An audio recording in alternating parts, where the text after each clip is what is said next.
Ladies and gentlemen, I would like to welcome you to a celebration of liberty and freedom as we honor three brave and gallant men who some 75 plus years ago left their homes, their families, and those who loved them to undertake in what General Eisenhower described as a great and noble undertaking.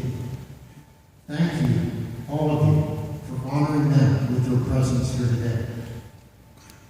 At this time, please rise if you are able, as I ask the color guard team from the Three Rivers Battalion and the University of Pittsburgh Reserve Officers Training Program to present the colors.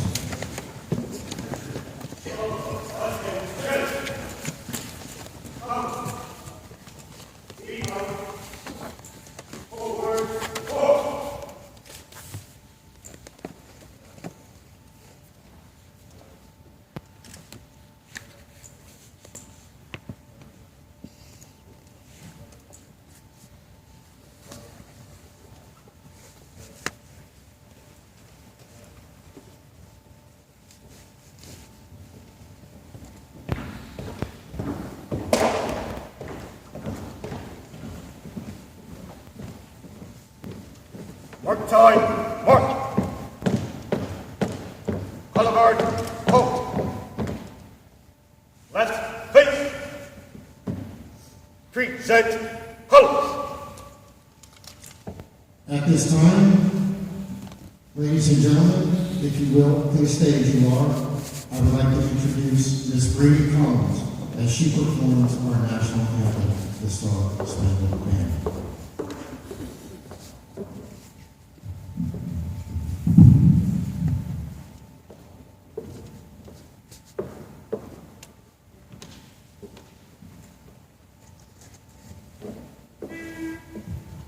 Oh, say, can you see by the dawn's early light what so proudly we hailed at the twilight's last gleaming, whose broad stripes and bright stars through the perilous fight o'er the ramparts we watched were so gallantly streaming, and darkness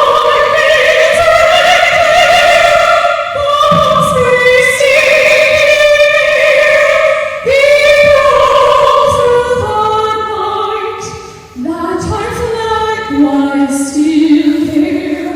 Oh, say does that star-spangled banner yet wave o'er the land of the free and of the brave? Order, colors! About face! Post, colors!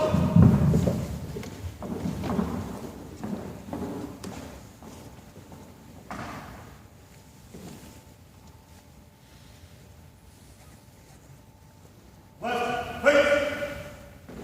Colors! Forward, march!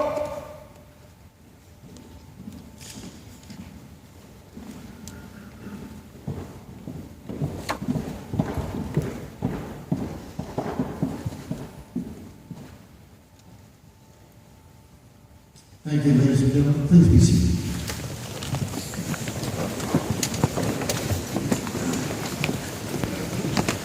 I want to thank the color guard team. Thank you so much. Marvelous job. These kids have only been in school here for a couple of days now, and just got wind of this program, so I appreciate them being here and doing everything perfectly. And of course, my friend Brady Collins for the beautiful and angelic voice. Thank you so much, Brady.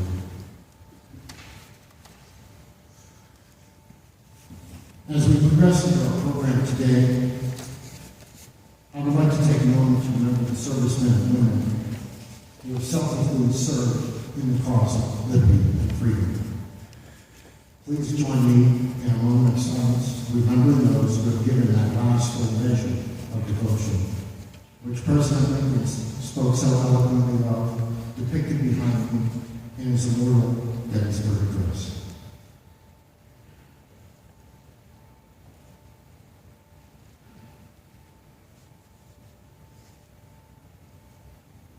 Thank you. And now please kindly allow me to introduce our special guest for this extraordinary program. Monsieur Francois Pigat, Consul General of France, Washington, D.C. Monsieur Jean-Dominique Laguerre, Honorary Consul, Pittsburgh, Pennsylvania.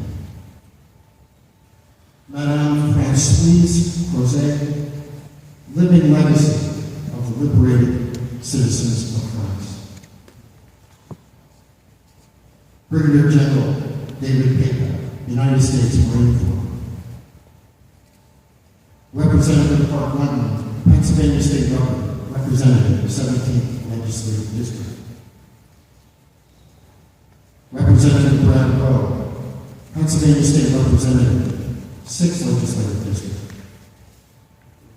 Mr. Colton Fidel, Southwestern Pennsylvania Regional Manager, Office of Senator Patrick K. Toomey, United States Senator from the state of Pennsylvania.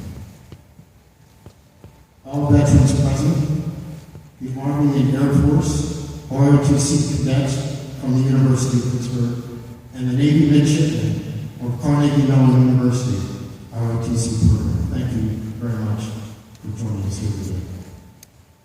And of course, seated to my right are our most honored World War II veterans, First Lieutenant Wallace N. King, Sergeant Guy Prestia, and Major Francis C. Turner.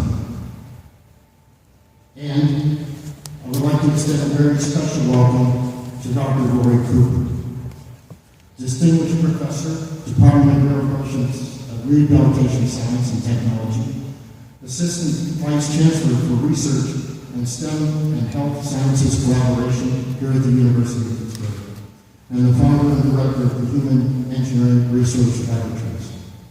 Through his leadership and expertise, he has spearheaded the efforts to improve the lives of our wounded warriors and civilians with similar disabilities all across the globe with innovation and determination. Thank you, Dr. Cooper, for being with us here today. Dr. Cooper.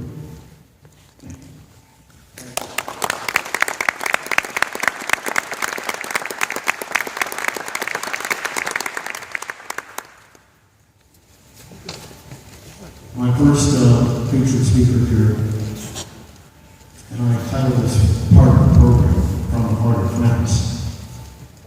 And when I was piecing together this program with Jean-Dominique, I asked him, I said, do you know someone that can deliver a message of what it was like to be without freedom and without liberty?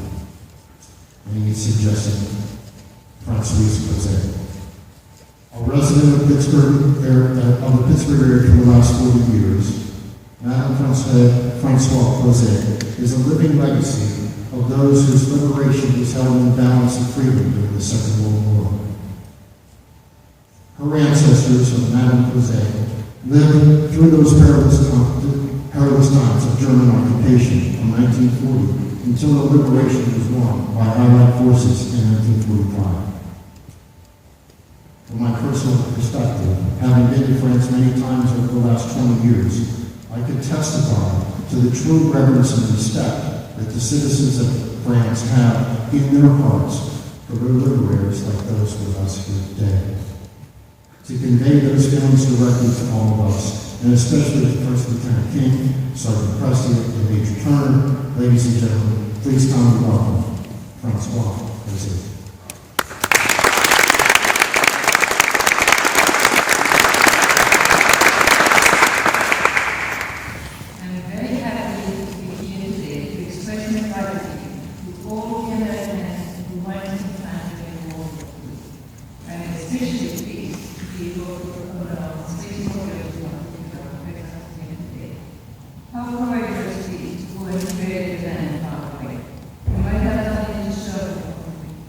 The liberation was hoped for and appreciated, especially in old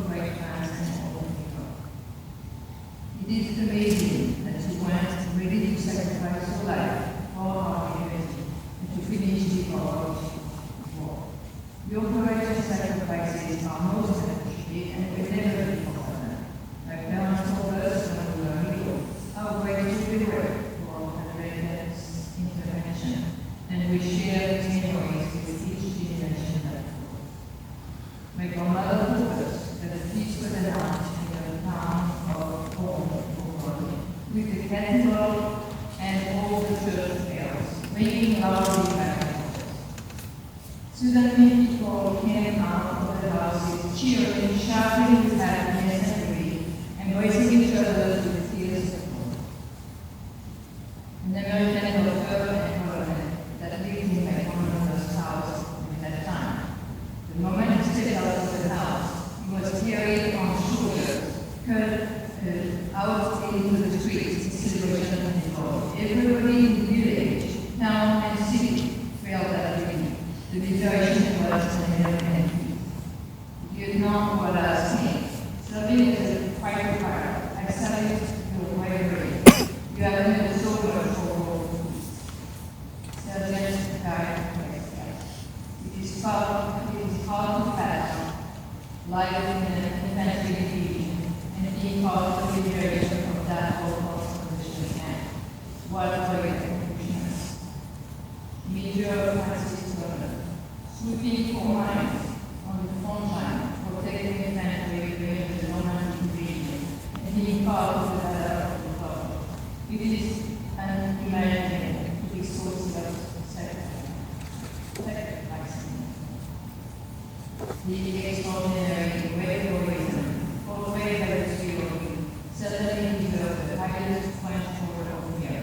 What a joy. Thank you to each of you in the name of all friends. We thank you from the bottom of our heart and the whole world. Thank you.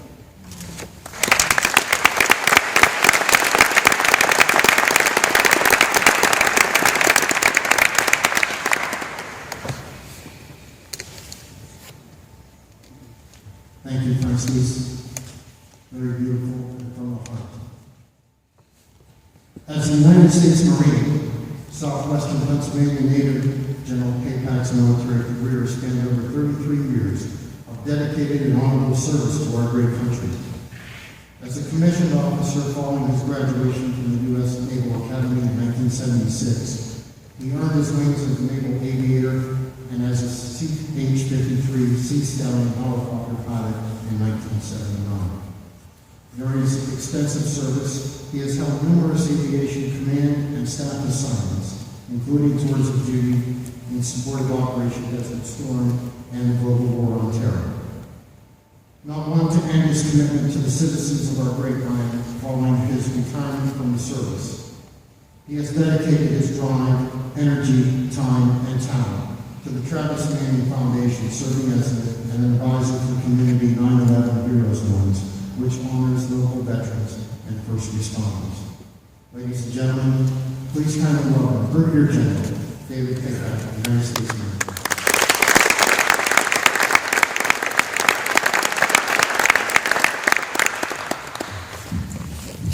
Okay, well, thank you very much. Good afternoon, and what an honor it is for me to be a small part of this ceremony with these gentlemen here. And I want to thank Eric Montgomery and John Dominique. I just met these two gentlemen, but I just want you to know how honored I am to be a part of this ceremony.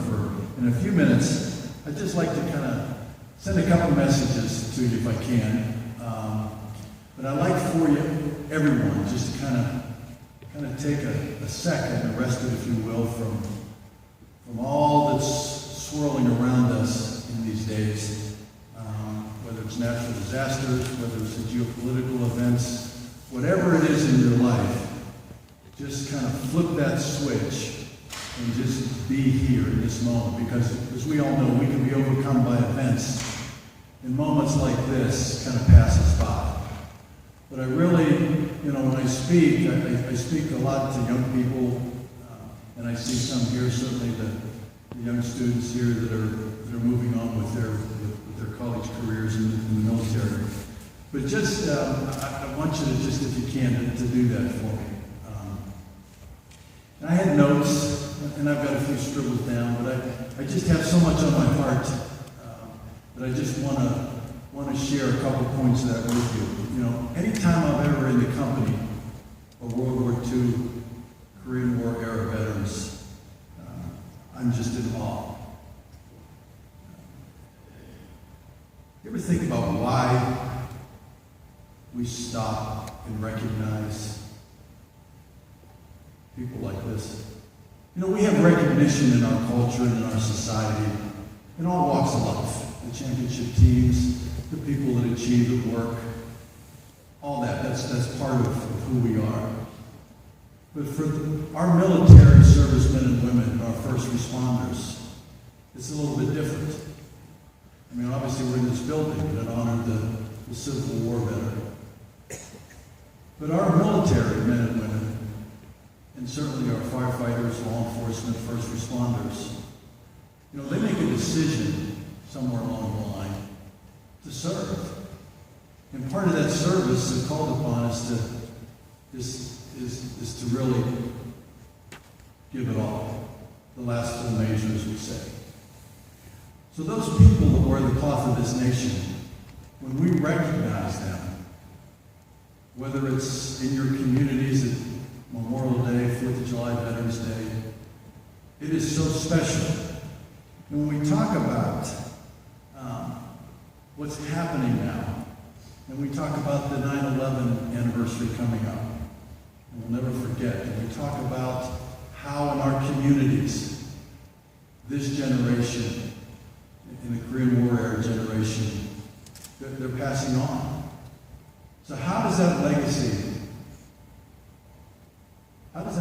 maintain itself in our communities?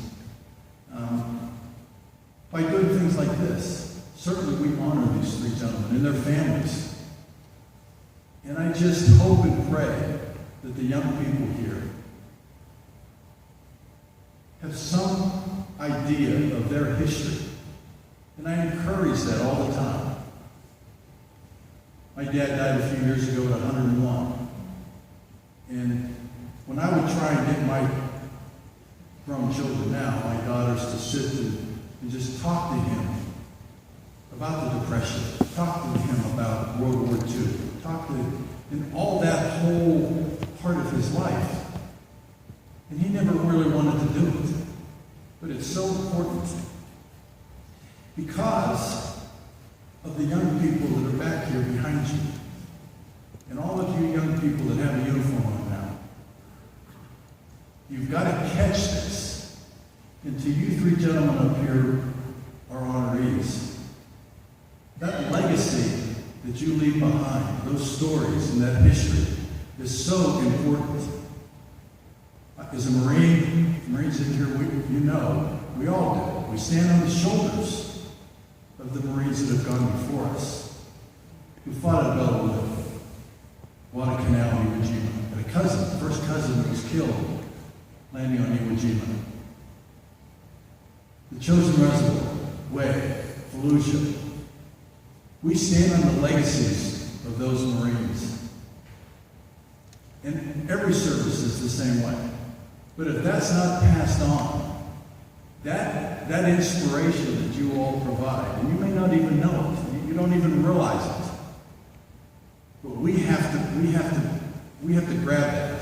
Because again, as I said earlier, life will just swirl you around and you'll never even know the history of these people. Now you can see quickly here, Lieutenant King, a P-47 pilot, 75 combat missions. Sergeant Prestia, 511 days in combat. And Major Turner, Silver Star recipient. Now there's a long story behind every one of those points that I just read. And if that's not passed on, and I talk about this all the time, our nation needs strong, young men and women, morally sound. They need, our communities, our families, need strong, young men and women. And this is just a piece of it. The disconnect between our civilian population and our military and even first responders is growing wider. It was different when we had the draft in small parts of the country and so on and so forth, and that's another story. But we have to be able to grab it. And the inspiration, gentlemen, that you provide, the people back there in uniform, and maybe even this young fellow here in the blue shirt, whoever, don't you know, that is so powerful. Because the leadership that we're going to require from those people that are sitting back there in uniform at Pitt or Duquesne or Canadian Mountain, it's everything. Because we all know and we all have read how every generation has to defend the way we live. Every generation. Now this generation is a little bit different than these gentlemen's generation. But not by much. As we know, we've been at war for 20 years. We've got people in our military now that fought in Iraq and Afghanistan in 2001 and 2002. They now have sons and daughters that have fought in those theaters. First time ever. Multi-generational. So there's a lot here, and I hope that we can grasp onto it. And as we go through these young people back here, and again, I'm so happy that they're here, and to have this inspiration of what these three gentlemen have accomplished. And they've lived full lives, and that's a whole other part with the families. God. But for Eric, why does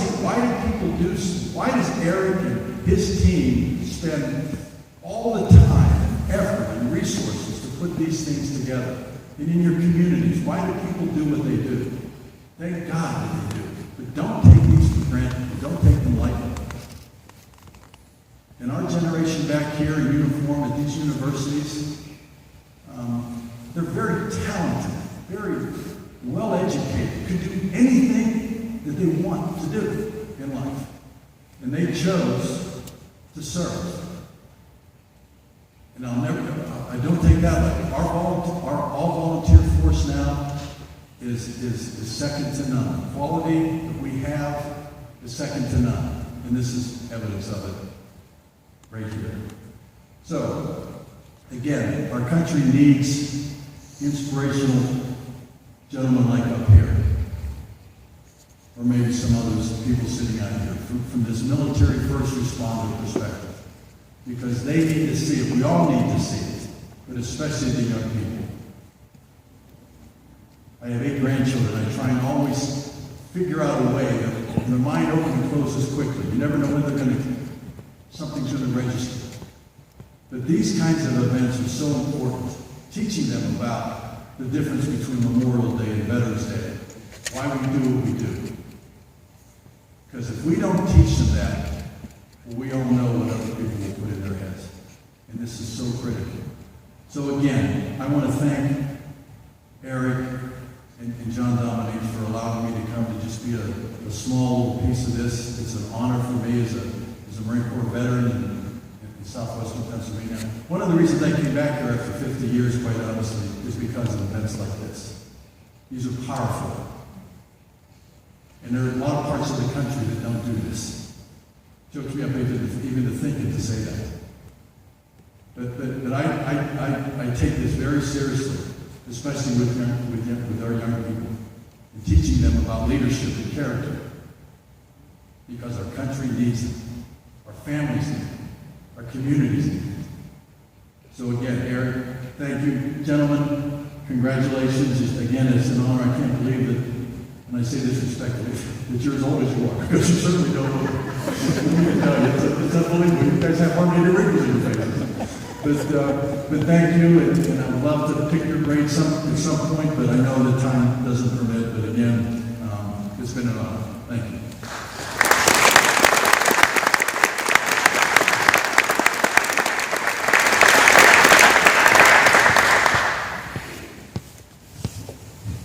Thank you, John.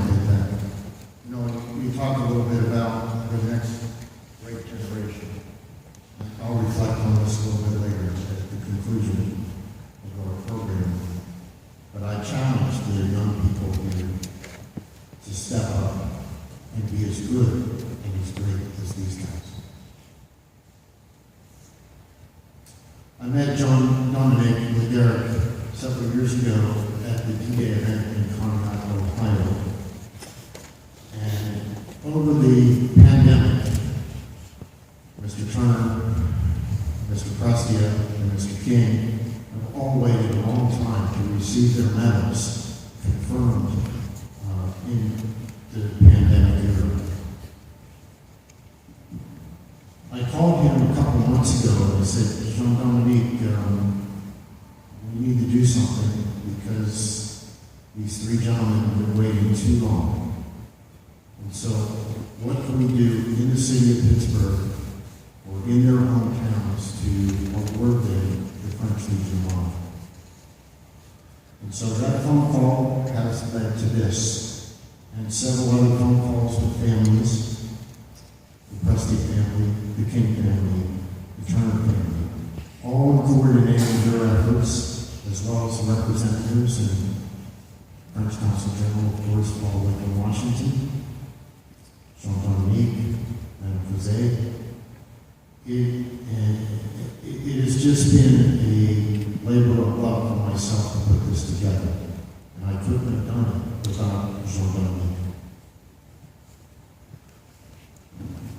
Appointed as the Honorary Consul of France in Pittsburgh in January 2009, Jean-Dominique Legarrette was born in Valor, just south of Calais, in northern France.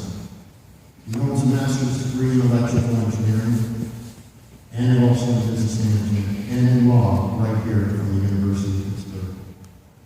Early on in Jean-Dominique's career, he entered the food production industry in his home country of France and then the African nation of Namibia. I know I'm not pronouncing that right. It's a tongue twister. Here in Pittsburgh, he presently manages nuclear power projects for the Westinghouse Electric Company, and ironically enough, so is my father. Ladies and gentlemen, please welcome Honorary Consul Jean-Dominique Legarrette.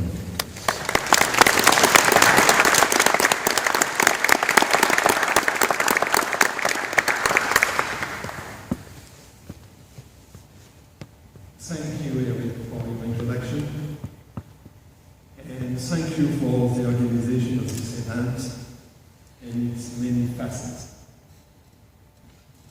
I extend my gratitude to soldiers and sailors for allowing this ceremony to take place in this grand auditorium. The Legion of Honor is an order of distinction first established by Napoleon Bonaparte. In expressing his reasons for creating the order, Napoleon said, "There is a need to recognize and encourage honor. Honor could be attained by both soldiers and civilians based on merit, regardless of social origin." A novel idea arising from the age of enlightenment. By awarding the medal to American veterans, France paid tribute and expresses its gratitude towards those who contributed to the value defended by France: liberté, égalité, fraternity, freedom, equality, fraternity, of the French Revolution, which echoed life, liberty, and the pursuit of happiness of the United States Declaration of Independence. As the French rightly saw the American expeditionary forces as the saviors of their country during World War I, France awarded the Légion d'honneur to General John Pershing. The ceremony took place in the solemn atmosphere of the Invalides, the soldiers' home in Paris, where Napoleon Bonaparte made his inaugural awards of the medal a century earlier. After World War II, thankful France started to bestow its highest order of merit to American veterans. George Marshall, a native of Pennsylvania, just south of Pittsburgh, General Dwight Eisenhower, and General George Patton, among others, were Since then, the French government continued its quest for meritorious American World War II veterans who contributed to the liberation of France. This is why we are gathered in this prestigious auditorium this afternoon to honor Wallace N, Guy Prestia, and Francis Valor. Today, the award ceremony will be conducted by Consul General François Penguin. The role of the Consul General is to represent France, and the role of the staff in Washington is to provide French administrative services. François was born in Brittany, in western France, southwest of Normandy. He holds diplomas from the Institute of Political Studies, the Institute of Oriental Languages and Civilizations, and the Regional Institute of Administration in France.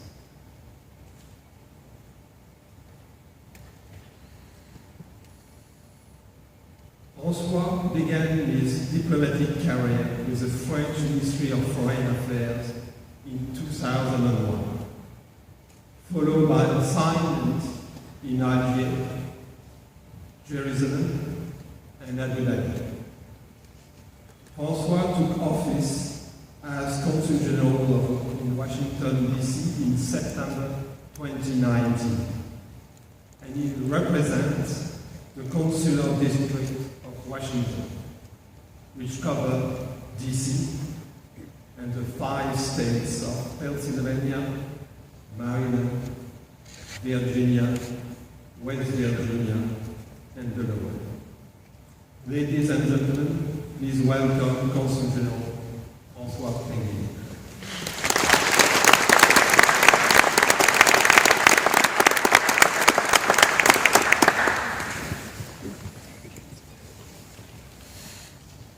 Honored veterans,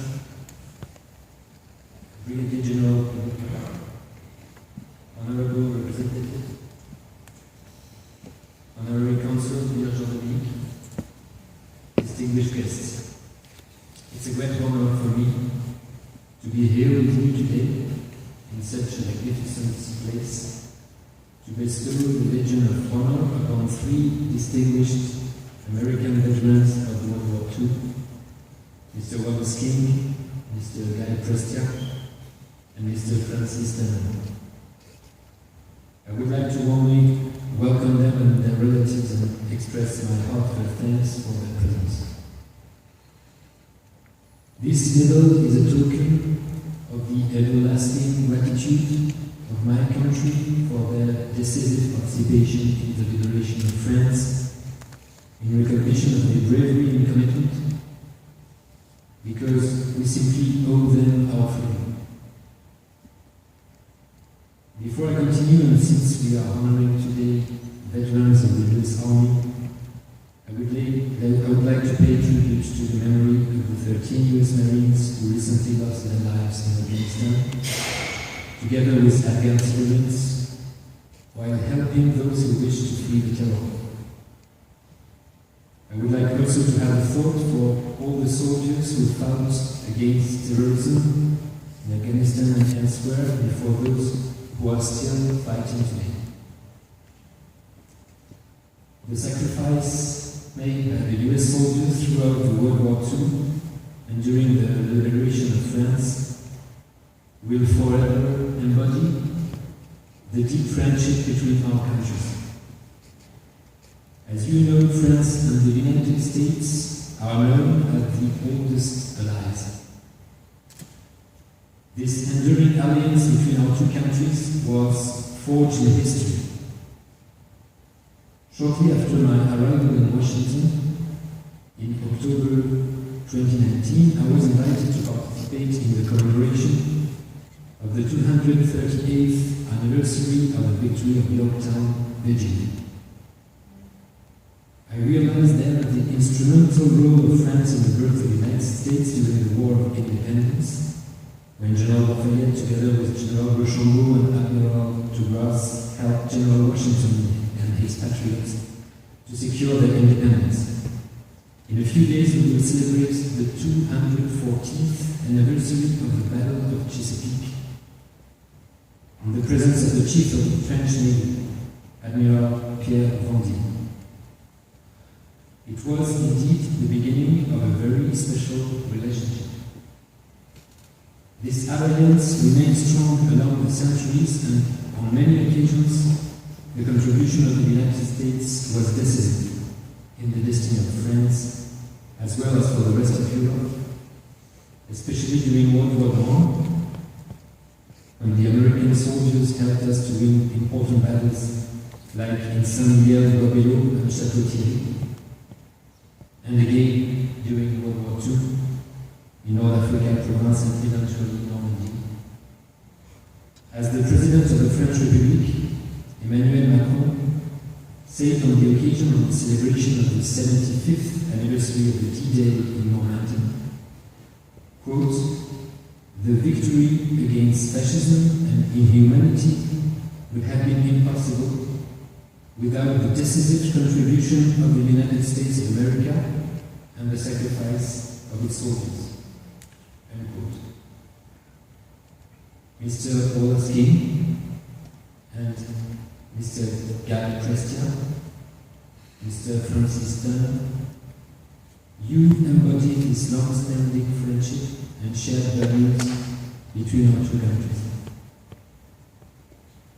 1 month and a half ago, on July 14th, on the occasion of the celebration of Bastille Day in the French ambassador's residence in D.C., before unveiling a replica of the Statue of Liberty as a symbol of this friendship, French Minister for Foreign Affairs Jean-Yves Le Drian distinguished 4 veterans of World War II like you in the presence of Secretary of State Anthony Blinken. Our minister expressed our recognition to the thousands of young Americans who had the courage, like you, to leave their country and participate in the liberation of the country for which 20 years before their fathers had already fought themselves and often lost their lives. We definitely owe you a lot. First Lieutenant Wallace N was only 20 when he arrived in France. Sergeant Guy Prestia was 21 when he arrived in North Africa, and Major Francis Dunn was 24 when he landed in Morocco. I would like also to quote the words of Secretary Blinken on this occasion. The United States has no greater or more enduring ally than France. It is impossible to imagine the success of revolutions and emergence of our democracies without the people of our nations believing and being willing to give their lives for similar ideals. From the Revolutionary War to World War II, from the fight against slavery to the fight against fascism. End quote. Honored veterans, distinguished guests, the Légion d'honneur was established in 1802 by Napoleon Bonaparte. It is, as it has been said, the highest distinction in France. It is awarded by decision of the President of the French Republic, who is also the custodian of the order. Its vocation is to recognize the individual merits, whether in the military or the civilian life, of men and women who have accomplished exceptional deeds for France and its people. I will now read the recorded services of Mr. Wallace N, Mr. Francis Turner, and Mr. Guy Prestia before to proceed with the presentation of the medals. Mr. Wallace N, in September 42, you were assigned to the 1406 Fighter Group operating out of Le Mans in France, where after a single flight in a P-47, you began your combat missions the very next day. Overall, you flew approximately 30 combat missions from airfields at Le Mans and Lens. During the Battle of the Bulge in 1944, you flew in the first flight that supported the encircled army units in Bastogne. That flight suppressed German flag positions before an airdrop of desperately needed medicine, ammunition, and food for the surrounding troops. Over the next week, the 4006 provided air support with each of its 3 squadrons flying 3 missions a day. In tribute to the valor and dedication to duty, the 406 was honored with a presidential unit citation. As the liberation of Europe continued, the 406 fighter group moved into Belgium near Maastricht, Holland, flying additional sorties in support of the army as they moved across the Rhine to the Elbe River. In March 45, the 4006 would support the largest airborne operation of the war known as Operation Varsity. On April 18, 1945, your place was hit by light flag southeast of Magdeburg, Germany. You bailed out from a burning fighter and were captured by a group of German civilians. Within an hour, a German flag unit took you into captivity, which then turned you over to a small German medical unit. You remained in the care until they surrendered to an American Army unit on May 3, 1945, as the war entered its final days in Europe. In recognition of your skill as a pilot, you were awarded the Distinguished Flying Cross. The citation reads, "For extraordinary achievement in aerial flight against the enemy in the European theatre of operations, on 25th February 1945, while returning from a highly successful bombing mission in enemy territory, Lieutenant King altered his course to provide protection for his seriously damaged wingman, and although forced to a low altitude where he encountered a withering barrage of heavy anti-aircraft fire from hostile gun positions, Lieutenant King nevertheless returned his aircraft and that of his wingman safely to home lines. The deep devotion to duty, flying skill and courage exhibited by Lieutenant King on this occasion reflects great credit upon himself and his organization. I will now bestow the insignia of Knight of the Légion d'Honneur upon Mr. Wallace N.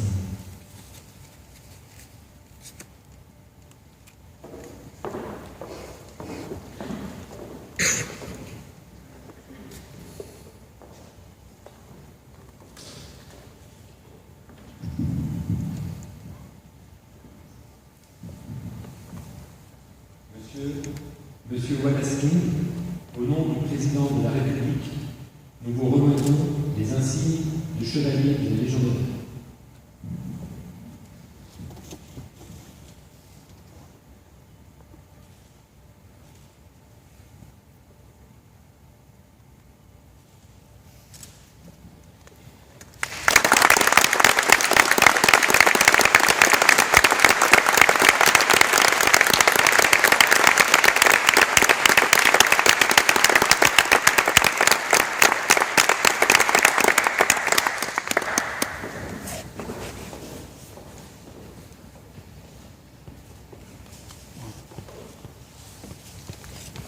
Mr. Guy Prestia, in May 1943, you were assigned to Company E of the 157th Infantry Regiment, 45th Infantry Division.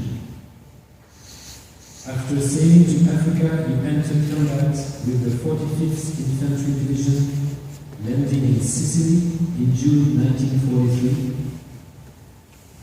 Salerno, Italy, from September until January 1944, before taking defensive position following the landings at Anzug. After a bitter fighting, the 45th was at the forefront of the attack and liberation of Rome, which fell on June 4th, 1944, after which you participated in the landings in southern France in August of 1944, coming ashore at Sept. The fighting continued towards Germany until early November. After a short rest, your division renewed their advance and crossed into Germany briefly, until met by very strong resistance. As the enemy's last-ditch effort in the Western Front was reversed, the 45th took up defensive positions in France until mid-March. The breaching of the Siegfried Line was to follow, with renewed fighting into the heart of the western frontier of Germany. As the war was ending, the discovery of the Dachau concentration camp near Munich and the liberation of its few survivors validated the fierce fighting the division endured in their 511 days of combat. You recall that when liberating the camp on April 29, 1945, you were not prepared for anything like that.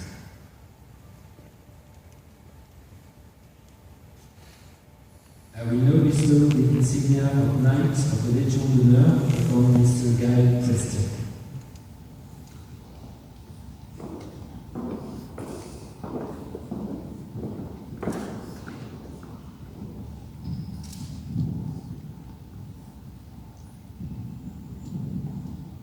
Monsieur Guy Prestia, au nom du Président de la République, nous vous remettons les insignes de chevalier de la Légion d'honneur.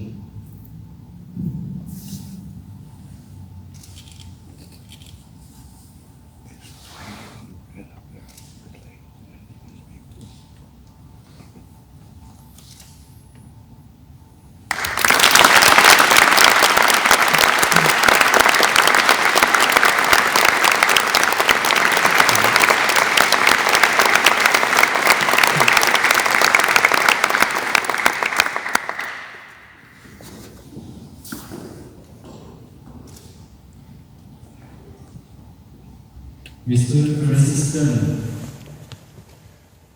following the African campaign, you landed on Omaha Beach, Normandy, on D-Day +3 as part of the 17th Armored Engineers Battalion Headquarters Company. Due to the loss of most of Company A's officers, you were reassigned from Headquarters Company to Company A. As part of the 2nd Armored Division, the men of the 17th cleared the way from the mass of advancing infantry by sweeping for and disabling mines left behind by enemy forces. With town after town of liberated French civilians behind them, beyond Saint-Lô, the US 2nd Armored Division continued to engage in combat operations during the breakout heading east towards Paris. During this advance, your battalion assured that bridges were stable enough to support heavy tanks. Once Paris was liberated, the units swung north into Belgium. While entering Germany in November of 1944, you earned the Bronze Star Medal. The station reads, on the night of 20 November 1944, Lieutenant Turner led a mine-sweeping party from Püffendorf, Germany, along the main road toward Friedenhofen, Germany, the latter town being the immediate objective for the advance scheduled the following morning.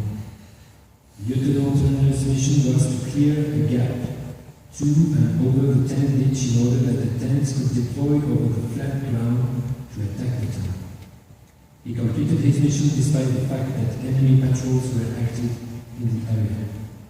After daylight, the morning of 22nd November 1944, it was found that additional gas would be required.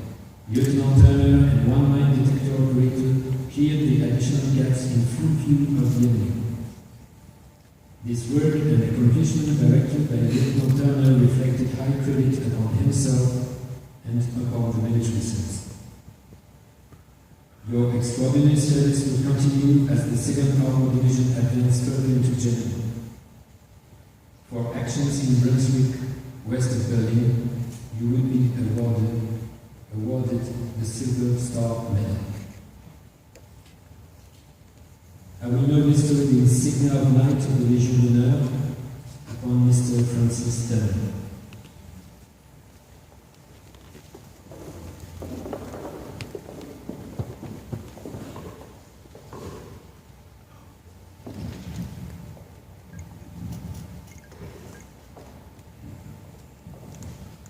Monsieur Francis Tonne, au nom du Président de la République, nous vous remettons les insignes de chevalier de la Légion d'honneur.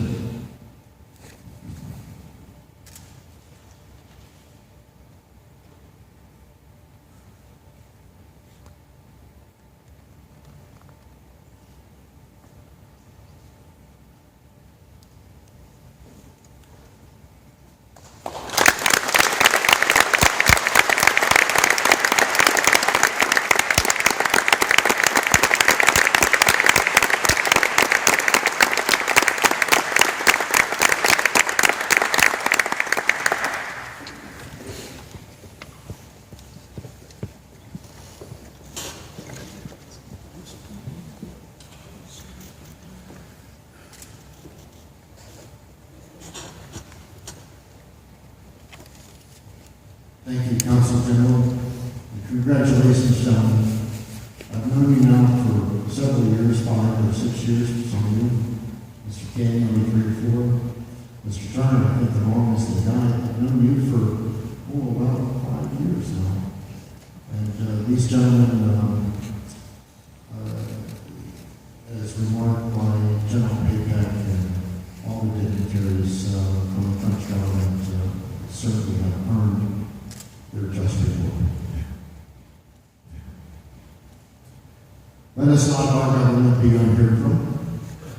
Obviously, these gentlemen are served by our House of Representatives and also our senators from the great state of Pennsylvania. Representing Pennsylvania's 17th Legislative District, which includes portions of Crawford, Erie, Lawrence, and Mercer counties. Representative Wendling has served and continues to serve the citizens within, including Chevrolet King, since January of 2015. Ladies and gentlemen, please kindly welcome Pennsylvania State Representative Bart Wendling.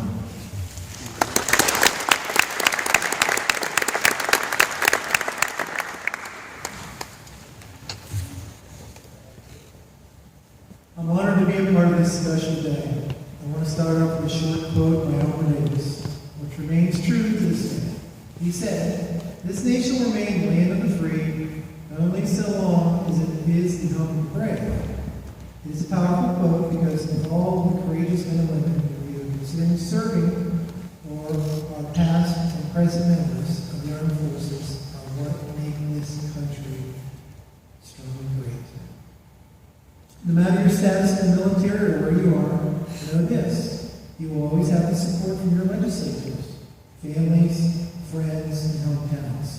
And we will continue to stand behind you because you support our freedom to live the way we choose. We are forever grateful. America is the greatest country in the world, and when we rally around that flag, especially in the face of adversity. Flag is not just a piece of cloth. It represents our strength as a nation, while serving as a symbol of liberty and freedom. During the Pledge of Allegiance and the National Anthem, we stand and put our hands over our hearts to show respect for our country and our military. We are fortunate to live in America. Our values and our goals as a nation and as a united people triumph over those who try to take away what we stand for. America is the model for freedom and democracy. Citizens in other countries see our way of life and fight to obtain it. One example is Nelson Mandela, who became the first non-white president of South Africa. This man suffered greatly during his pursuit of liberty for himself and his country. Despite encountering setbacks, he continued to push forward. That is something everyone here would be proud of. His oppressive government jailed him for years. Despite that, Mandela led his country and his people to freedom. He is quoted as saying, "Let freedom reign. The sun never sets on our so glorious a human achievement." As we have seen throughout history, freedom is not given, it is won. I echo those sentiments of John F. Kennedy, who said, "Let every nation know, whether it wishes us well or ill, that we shall pay any price, bear any burden, meet any hardship, support any friend and oppose any foe to ensure the survival and success of liberty. I would like to take a moment to thank Mr. Eric Montgomery for inviting me to speak to our patriots and to our great nation, and to everyone who has sacrificed everything to help us maintain our freedom and democracy. And I do want to thank all of you for your service, anyone who has served, most especially our friends up front here today. And your commitment is not going unnoticed. I do want to just take a moment on a personal level to mention to Mr. King about an opportunity to serve as a teacher in Military School District in Wilmington Borough for over 17 years. I took up with Mr. Valor in the metal shop, which I very much enjoyed.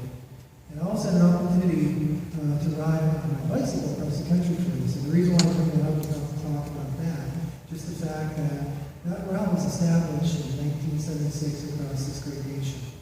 I don't think it's any irony that route started around Dr. Virginia. So thank you so much, and God bless.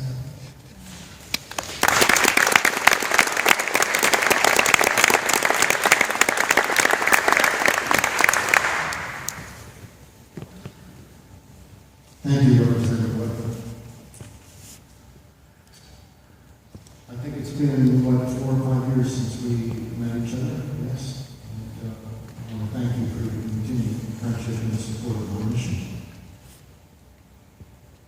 Representing Pennsylvania's 6th Legislative District since January of 2007, Representative Rowe also served the citizens of Crawford County, the city of Meadville, and numerous surrounding communities, including that of the small village of Saline, the residents of Chevalier Trim.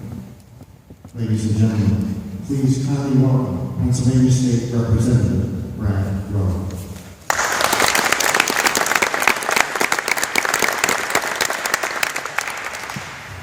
Good afternoon, everyone. It's really great to be here today. It's just a real honor to be on stage with so many good, patriotic people, and I'm just humbled to be able to be up here on the stage with just such fine people. I'm going to speak a little bit on being patriotic. Now, I think most people in this room would probably agree that actually serving in the military, like these gentlemen did, this gentleman did, that's about the most patriotic thing that you can do. When you love the country so much that you're willing to risk your life, face long separations away from your family and friends, to go serve in the military, and you might come back, you might not come back, but you love the country so much that you're willing to do it. That's very patriotic. Now, those of us, such as myself, that have never served in the military, we can still be patriotic. We can't even come close to what these gentlemen did, but we can try to get a little bit towards there. Simple things like respecting our flag. Today, during the national anthem, everybody in this room that can physically do so stood up and respected the flag during the national anthem. That isn't always the case in our society today. And I just think that everybody, whether you agree with what the government's doing or disagree, there should be 100% unanimous agreement that we all love our country. That's a patriotic thing to love your country. At our house, we display the American flag on our front porch. I do in my office. Meetings that I'm involved with, we always start, I chair a committee in the State House, and we always start our voting meetings with the Pledge of Allegiance. I'm in our volunteer fire department. We start our business meetings with the Pledge of Allegiance. That's a patriotic thing that all citizens can do. When I was young, I was in Boy Scouts. I became an Eagle Scout, and you cannot become an Eagle Scout unless you earn the Citizenship in the Nation Merit Badge. And when you're earning that merit badge, you learn about our country, you learn about our government, you learn about being a good citizen, you learn about respecting the flag. And I think it's good when Scouts have a lot fewer members involved than they used to, but a lot of former Boy Scouts end up joining the military. I get a little choked up. My son, my son was an Eagle Scout, and he's in the Marine Corps now. That's a very patriotic thing. I'm very proud of him. It's a tough time to be in the military now. He's not deployed right now, but you never know when people are going to be deployed. But we have the Marine flag on the front porch also. And just simple things we can do to be patriotic. You know, when there's a military convoy going by, it might be an Army Reserve unit with a bunch of vehicles. They're tying up traffic a little bit, but you know what? Those guys, those women, they're going to be away from their family and friends for a couple of weeks while they're in training. They might be going to get mobilized someplace. They might be gone for a year. So it's patriotic just to move out of the way and let them through. When you see somebody with a baseball cap, you know, that says they're a Marine, retired Marine, or retired Air Force person, or you know, any military person, you know, thank people for their service. That's being patriotic. And one final thing about being patriotic, it's patriotic to be a good citizen. Good citizens obey the law. Good citizens are employed when they're of working age, so they can be self-sufficient. Good citizens, they decide to get married and have kids. They do a proper job of raising their kids to be good citizens. And it's just simple things that all of us can do to be patriotic. So again, thank you folks for inviting me here today, and thank you for all of our recipients. Thank you.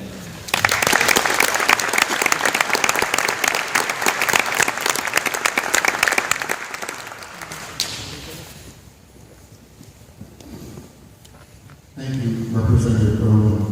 Thank you for your son's service. Regrettably, United States Senator Pat Toomey could not join us today personally. Obviously, a lot of things going on right now in the government requiring Senator Toomey's presence. Yet Senator Toomey today is represented by Mr. Colton Fidel, manager of Senator Toomey's Southwestern Pennsylvania Regional Office here in Pittsburgh. Mr. Fidel will present to our newly awarded Chevalier's letters of achievement and appreciation on behalf of Senator Toomey and the citizens of the Commonwealth of Pennsylvania. Ladies and gentlemen, please welcome Mr. Colton.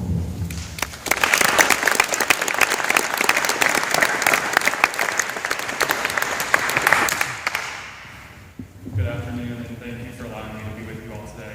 It truly is a pleasure to be in front of these American heroes, dignitaries like yourselves, but more importantly, the family and friends of these folks right here. I'm sure a lot of you, all of you, have learned something from each and every one of you, from one of them. Just sitting here over the past few minutes, I've learned a lot.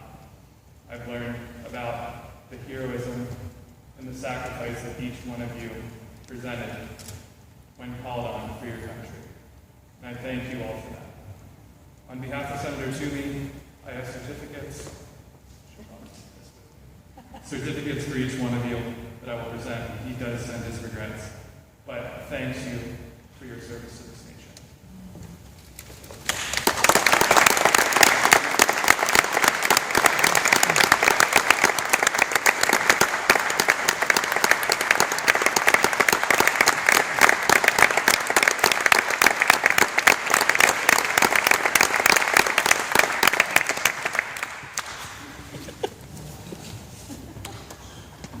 Thank you, Colton, and please send my regards to Senator Toomey. And now I must call upon again Representative Wentman and Representative Lowe, and of course Representative Bernstein, who could not be here with us today, but they will issue citations of proclamation to our three Chevaliers. So, gentlemen.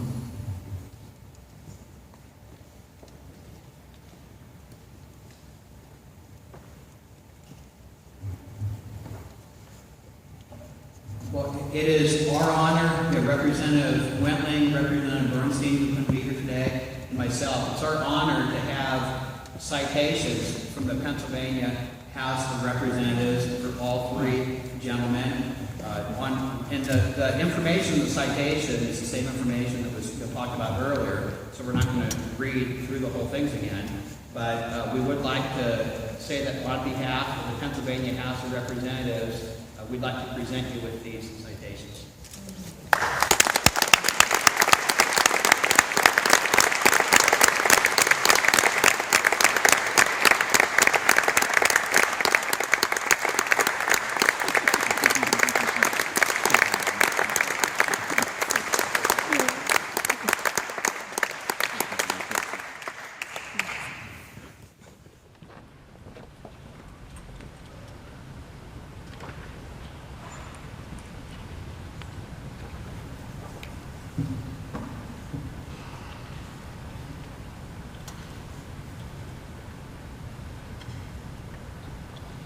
how this is the hard part for me. When I look upon these men, and the so many World War II veterans I've met over the years, what shines through beyond their stories of duty and honor is pride. It is reflected in their smile, the firmness of their grip, and in the air of confidence that surrounds them. 76 years ago to this very day, September the 2nd, 1945, General Douglas MacArthur presided over the surrender ceremony on the deck of the USS Missouri in Tokyo Bay, thus officially ending the Second World War. During his commentary, he touched upon the resolve needed to achieve victory. He conveyed that men like Sir King, Sir Prestia, and Sir Turner served with a calm, deliberate, and determined fighting spirit. Armed with those characteristics, forged in the crucible of war, through advancements in technology and science, that generation, which we call in our time the greatest generation, applied both triumphs and tragedies to the cause of the greater good for all mankind, friend and foe alike. They built the world of our times from the boardroom to the shop floor and in the fields which nourished our ever-growing nation and, needless to say, the entire world. I believe, gentlemen, that I can testify that everyone in this room values their liberty and freedom preserved by your heroism. For that, I thank you. We all thank you. And at this time, I'd like to ask the University of Pittsburgh Army ROTC Color Guard team to return to the stage and retire the colors. Ladies and gentlemen, stand if you are able. And as they depart, this will conclude our program this afternoon. I thank you again so much for honoring these brave men with your attendance here today.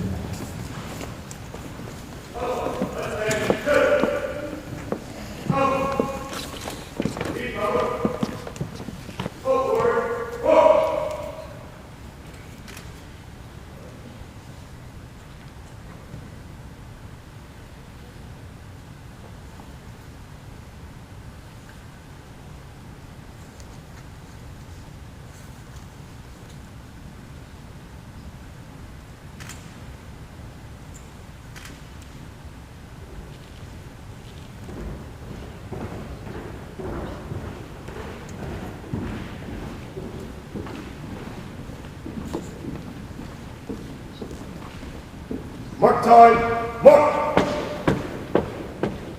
Color guard, halt! Right, face! Remove colors!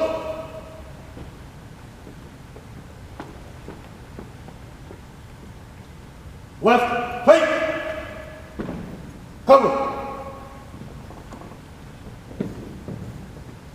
Recover! Forward, march!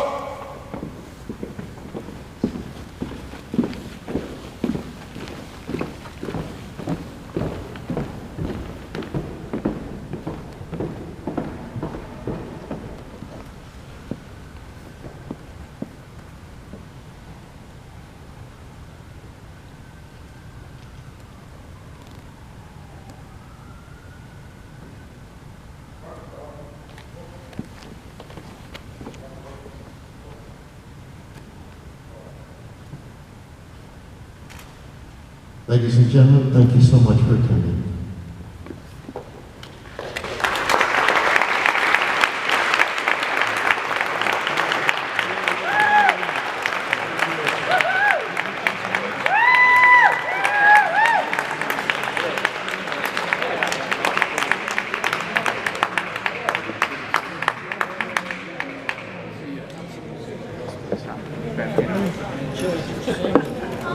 And ladies and gentlemen, if you'd like to take some pictures, please do.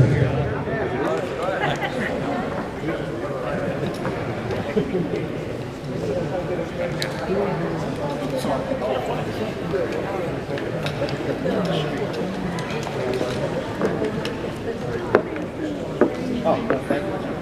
You did it really. Yeah, that'd be one.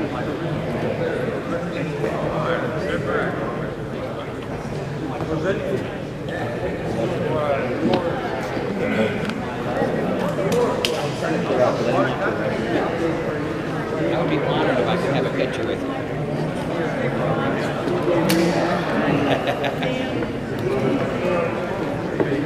It's still turning on. Had it come clear on. So, is this your grandfather? Great grandfather. Okay.